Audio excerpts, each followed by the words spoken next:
여기는 회사원 B. 여러분 안녕하세요. 회사원입니다. 시중에 이런 책이 나왔다고 합니다. 바로 짜잔! 회사원 A 여행 일본어! 라는 책이 나왔습니다. 세상에서 가장 간단하고 쉬운 일본어 회사원 A 지음! 200만 구독자 유튜브 크리에이터 저의 모든 채널을 다 구독자를 긁어모으면 200만이 조금 됩니다. 그래서 크리에이터 회사원 A가 알려주는 여행 일본어! 여러분은 이 책을 읽으면 여기에 일단 영상이 딸려 있긴 해요. QR코드로 총 챕터가 10장인데요. QR코드로 영상을 보실 수도 있는데요. 굳이 여러분은 이 영상을 안 보셔도 음성 지원이 될 겁니다. 왜냐면 한 문장 한 문장 제가 직접 저의 말투로 썼기 때문에 회사원 AB 채널 많이 보신 분들은 자동 음성 지원, 책인데 왜 소리가 들리지? 약간 해리포터에 나오는 그런 책 같은 느낌이 드실 수도 있습니다. 회사원 A의 여행 일본어를 출간한 기념으로 제가 어떻게 일본어 공부를 하게 됐는지를 썰을 풀어보려고 합니다. 진짜 예전에도 이런 영상을 올렸던 적이 있는데요. 안 본 분들도 많으실 거고 그동안 이제 새롭게 회사원 B, A 채널을 알게 되신 분들도 있을 거니까 한번 얘기를 해보겠습니다. 두서없이. 그래, 네가 일본어를 도대체 얼만큼 하길래 뭔데 네가 일본어 책을 쓰냐 라는 분들도 있을 겁니다. 솔직히 저는 JPT, JLPT 점수 없습니다. 회사원 B 채널만 보시는 분들은 제가 본업이 뭐 하는 사람인지 모르는 분들도 많더라고요. 특히 남자분들은. 저의 본업은 이제 한국어로 뷰티 유튜브 채널을 운영을 하고 있어요. 그 채널을 회사원 A 채널이라고 하는데요. 또 다른 저의 채널로 지금 보고 계시는 회사원 B 채널, 그리고 일본어로 진행하는 회사원 J 채널이 있습니다. 이 회사원 J 채널은 시청자의 98% 정도가 일본인이고요. 100% 일본어로 진행을 하고 있습니다. 회사원 J 채널의 주된 테마는 한국 화장품 소개, 한국 문화 소개예요. 그래서 일본인 여러분, 자, 부산에 오면은요, 여기서 한복을 대여를 하실 수가 있고요. 이 한복을 여기서 빌렸으면은 달맞이길 가가지고 인스타샷은 한번 남기셔야 되지 않겠습니까? 요런 거라든지 아니면 뭐 제주도에는 이렇게 예쁜 에코랜드라는 게 있고요. 이런 맛있는 것들이 있고요. 여러분 인스타 찍을 것도 너무 하니까 제주도로 오세요! 막 이런 영상을 올린다든지 한국의 화장품 브랜드들을 소개를 한다든지, 그리고 회사원 J 채널을 보시는 분들은 뭔가 대본을 누가 써줘서 그거를 한국말로 이렇게 곤니찌와 이렇게 대본을 누가 잘하는 사람이 써줘서 그거를 읽는 게 아니냐라는 오해를 하는 분들도 계시던데요. 심지어 일본 분들도 그렇게 생각을 하는 분들이 있더라고요. 회사원 A 채널, 회사원 B 채널이 그렇듯 시간이 아까워서, 대본 쓰는 시간이 아까워서 J 채널도 대본 없이 그냥 제가 하고 싶은 말을 바로 제 머리를 통해서 입으로 이렇게 나오는 식으로 촬영을 하고요. 제가 그 회사원 J 채널로 통해서 일본에서 어느 정도 얼굴이 많이 알려졌다고 생각을 해요. 그래서 일본의 패션 잡지에도 몇 번 나간 적이 있는데 거기 취재진이랑도 자유롭게 제가 생각하고 있는 말을 인터뷰를 일본어로 진행을 하고, 일본 시청자들과 채팅이 올라오는 거를 실시간으로 읽으면서 거기에 대해서 제가 답하는 말을 일본어로 표현할 수가 있고요. 당연히 신문, 잡지, 한자 읽을 수 있고요. 그래서 얼마 전에 케이콘 재팬이라는 한국 컬처 행사가 일본에서 있었는데요. 거기서 제가 MC를 맡을 때 대본이 일본어로 돼 있는데 어려움 없이 일본어 대본을 읽고서는 진행을 할 수 있었고, 맞다! NHK, 일본에서 가장 큰 공영방송국에서 이제 연말 특집 프로그램을 생방송으로 했었습니다. 그 일본의 NHK 제작진들과 일본어로 소통하면서 일본어 그 대본을 숙지하고 생방송도 일본어로 진행을 했습니다. 저는 일본어를 꽤 잘하는 편이라고 생각을 합니다. 일본어를 어떻게 공부를 시작을 하게 되었냐면은 저의 고등학교로 거슬러 올라갑니다. 제가 나온 고등학교는 한국 애니메이션 고등학교라는 곳이었어요. 경기도 하남시에 있는 곳인데요. 참고로 한국 애니메이션 고등학교에는 4개 과가 있습니다. 만화 창작과, 애니메이션과, 영상 연출과, 컴퓨터 게임과, 이렇게 4과가 있는데 저는 영상 연출 전공이었고요. 애니메이션이나 만화과 그림을 그린 사람은 아니었습니다. 거기가 이제 뭐더라? 무슨 학교라도 인문계는 아니었고 이제 경기도 교육청의 분류에 따르면 뭐라 그러지? 특성화 고등학교?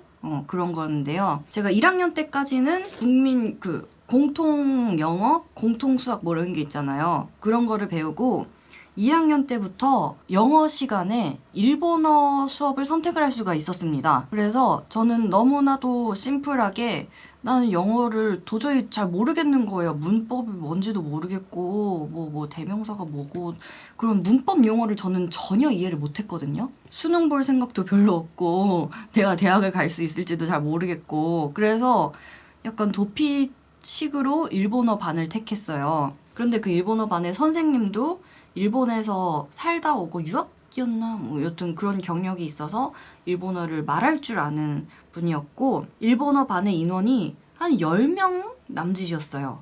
되게 소위 인원이죠? 그런데 저 빼고 그 친구들은 다 애니메이션이나 만화 창작과가 많았거든요. 대학교 몇 년 후에 유학을 갈 애들인 거예요. 그래서 그 친구들은 진심으로 내가 몇 년 후에 살아남으려면은 말을 할 수 있어야 되는 애들인 거예요.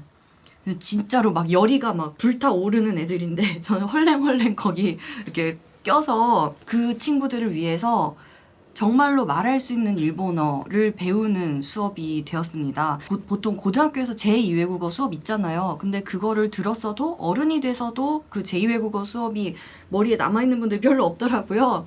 근데 저는 그 친구들 덕분에 어쩌다 보니 저도 되게 질 높은 소수 정예의 회화 위주 수업을 받게 되었습니다. 일본어에서 가장 중요한 게 뭐냐면은 동사 변화입니다. 한국말도 동사 변화에 따라서 굉장히 문장 자체가 확확 변하잖아요. 하세요, 했습니까? 등등. 하다는 똑같은데 그 옆에 붙는 거에 따라서 용도가 확확 바뀌잖아요. 일본어도 동사 변화가 제일 중요하고 동사 변화를 자연스럽게 할 줄 알아야 더 고급의 일본어로 넘어갈 수 있는데 고등학교 때 그 동사 변화를 다 뗐던 것 같아요. 그 친구들이 차려놓은 밥상에 저는 숟가락만 얹어서 그리고 어쩌다 보니 제가 대학생이 되었어요. 근데 제가 들어간 대학교가 한국 외국어 대학교였습니다. 저는 한국 외대에 언어가 아닌 학과도 있답니다, 여러분. 그래서 당시 지금은 과 이름이 바뀌었대요. 당시 언론정보학부 방송영상 전공으로 다녔는데요. 지금도 그럴진 모르겠지만 당시 외대의 그 졸업 체계가 그랬어요. 교양 수업 듣고 전공 수업 들어야 되겠죠? 그리고 실용 외국어라고 영어든 뭐든 뭐 독일어가 됐든 아프리카어가 됐든 뭐든 그 외국어 학점을 몇 학점 이상 따야 8학점이었나? 이상을 따야 졸업을 시켜주는 제도가 있었어요. 여러분 생각을 해보세요. 외대에 들어오는 애들이 적어도 내신이나 수능에서 영어 점수에 불편함이 없는 애들이니까 적어도 외대에 원서를 넣지 않았겠습니까?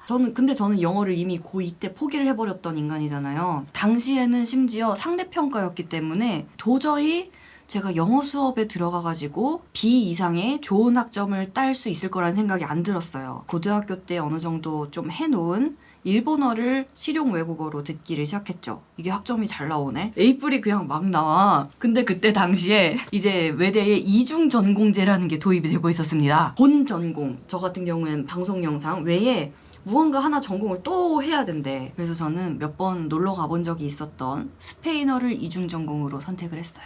그런데 스페인어 수업은 정말 저에게 쓰디쓴 상처만을 남겼습니다. 이중 전공 수업은 그 전공 수업을 듣는 건데요. 스페인어 수업에 들어가니까 살다 온 친구들이 너무 많고 이제 2학년 이상 된 선배들은 어학연수를 갔다 와가지고 막 이러는 거야. 그래서 쪼렙인 제가 상대평가했으니까 그들이 좋은 점수를 받기 위해 밑에 깔아주는 역할을 해야 됐습니다. 그래서 저는 스페인어 학점이 매우 낮았기 때문에 다른 데서 학점 평균을 맞춰야 될 거 아니에요. 그래서 일어 수업을 학점 평균을 맞추는 용으로 듣게 됐어요. 그거는 내가 잘하는 거니까. 실용 외국어 수업을 다 학점을 따고 나서도 학점 평균 상향용으로 일본어과의 전공 수업을 듣게 됐습니다.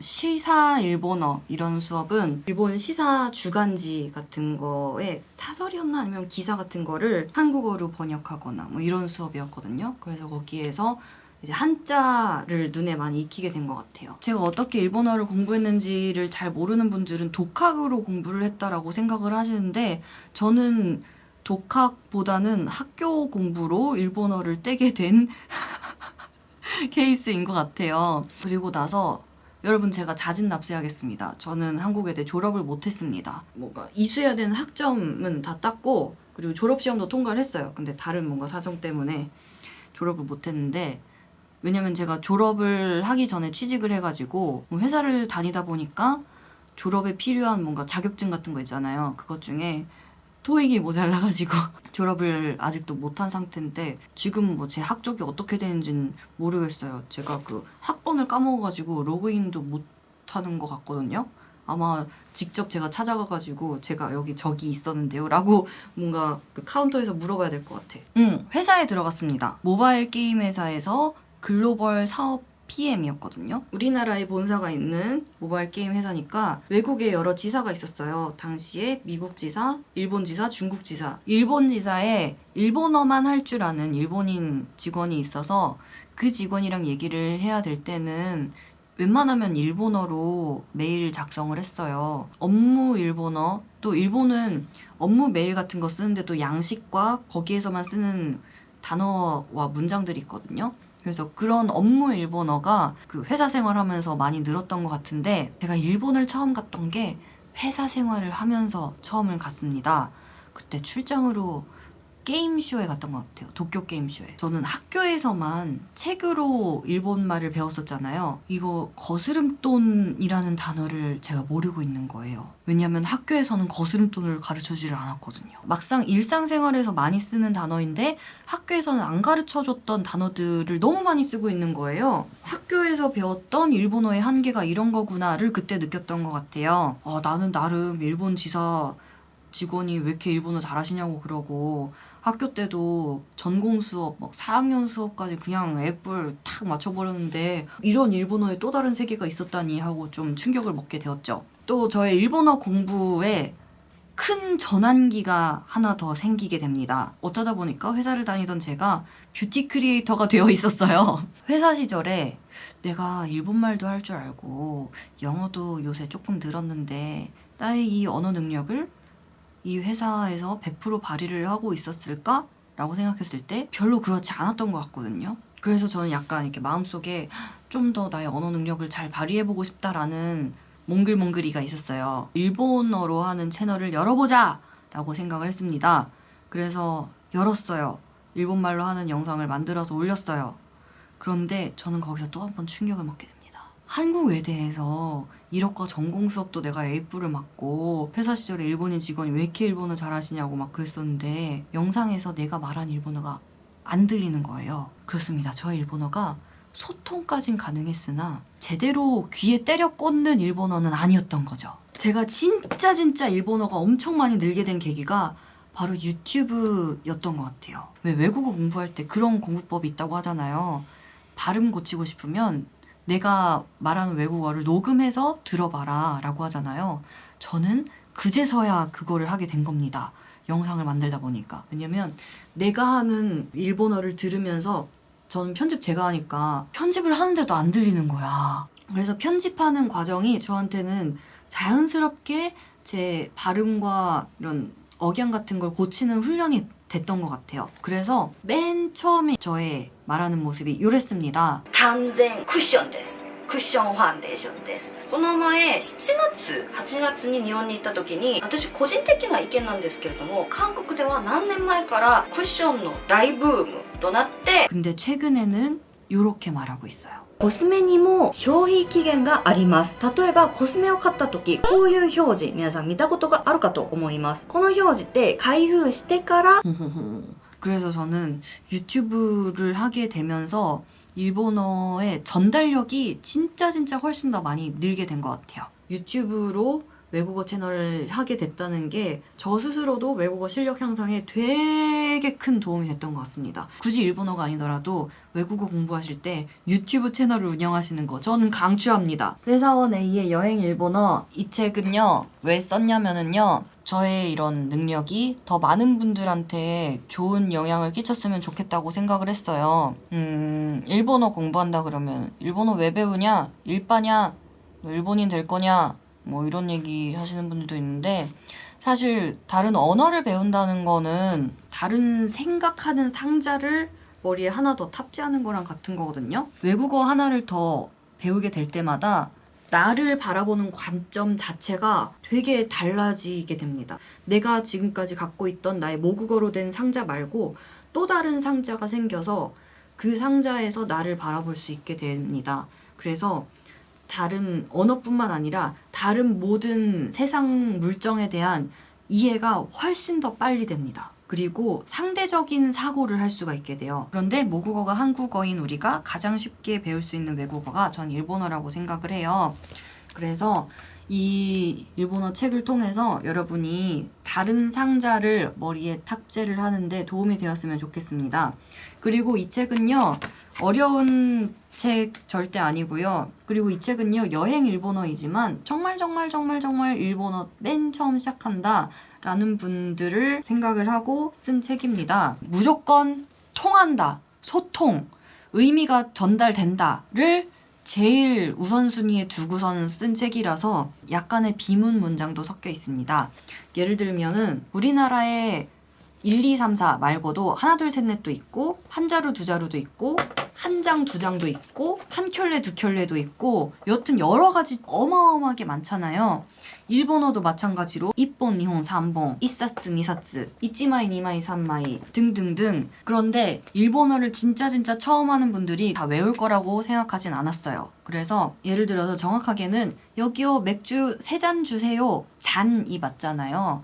그런데 여기요 맥주 3개 주세요. 원래는 잔을 써야 되지만 어련히 알아듣고 3잔을 갖다 주겠죠? 뭐 이런 식으로 정말 일본어 생초보가 현지에서 말했을 때 통할 만한 일본어를 이 책에다가 담았습니다. 쇼핑 파트가 되게 많습니다. 보세요. 여기가 쇼핑 파트인데 다른 거에 비하면 되게 많죠? 입어볼게요. 다른 색깔 있어요? M 사이즈 주세요.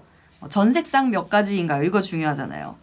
건성 피부예요. 촉촉한 제품 있나요? 건성 피부예요. 제일 인기 있는 색은요? 이런 표현들을 많이 담았습니다. 그래서 사실 두껍지 않아요. 얇은 책인데 너무 또 글씨 많으면 압박감 느껴지잖아요. 예쁘게 구성을 했습니다. 그렇습니다. 앞으로 이 회사원 A의 여행 일본어 책 발간 기념으로 일본어 강좌 영상을 시리즈로 올리도록 하겠습니다. 관심 있는 분들은 이 책도 그리고 앞으로 올라올 일본어 강좌 영상도 기대해 주시면 좋겠고요. 그리고 이 책은 각 대형 서점 사이트에서 예약 판매를 시작했습니다. 예약 판매된 책의 발송은 27일 날 이루어질 거고요. 열심히 쓴 저의 창작물입니다. 일본어를 맨 처음 공부해 보고 싶다는 분들 이 책이 도움이 됐으면 좋겠고요. 그럼 여러분 우리 다음 영상에서 만나요. 빠잉. 회사원 A의 여행 일본어 예약 판매 링크는 밑에 더보기란에 걸어둘게요. 예약 판매 기간이 끝나면 일반 구매로 구입하실 수 있고요. 당연히 여러분은 모바일 세대니까 전자책도 준비해드려야겠죠? 전자책은 종이책이 나온 다음에 조금 시간차를 두고 출시가 된대요. 그거 나올 때 다시 한번 말씀드릴게요.